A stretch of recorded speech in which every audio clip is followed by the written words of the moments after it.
En hébreu, on a aussi des ajouts, des points.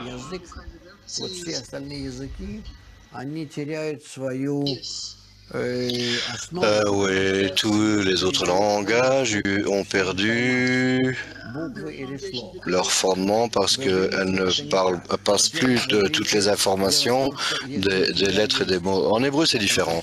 D'abord, en hébreu, si tu as trois lettres par exemple, quatre lettres, disons tu as des marques ici en dessous,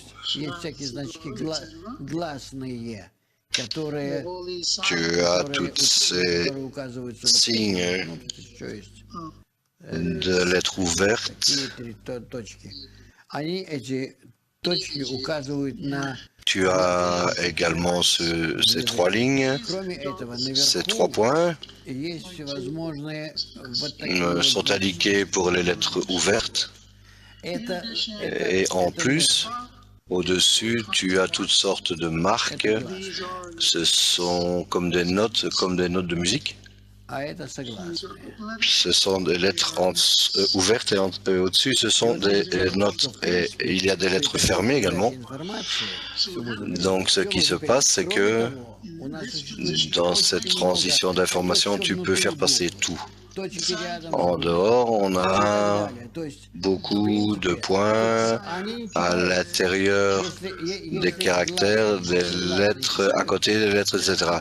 Et elles ne sont pas lues.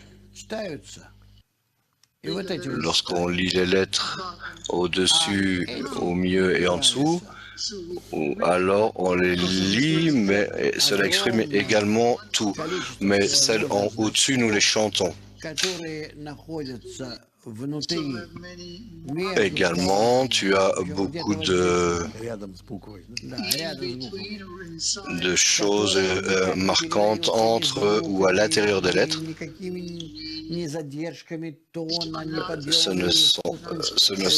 On ne les fait pas passer, on ne les exprime pas par des intonations de la voix, d'aucune manière.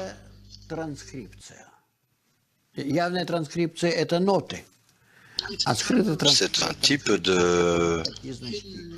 d'expression cachée.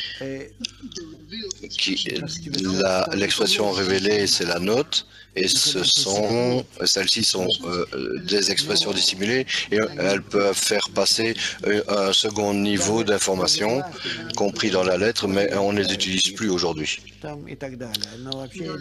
On n'a même pas encore utilisé les lettres ouvertes.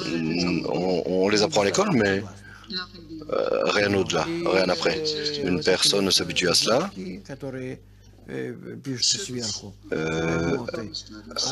Elle se dispose par rapport elle est disposée aux lettres fermées. Mais celles au-dessus ne sont pas vraiment utilisées et la plupart des gens aujourd'hui ne les connaissent pas.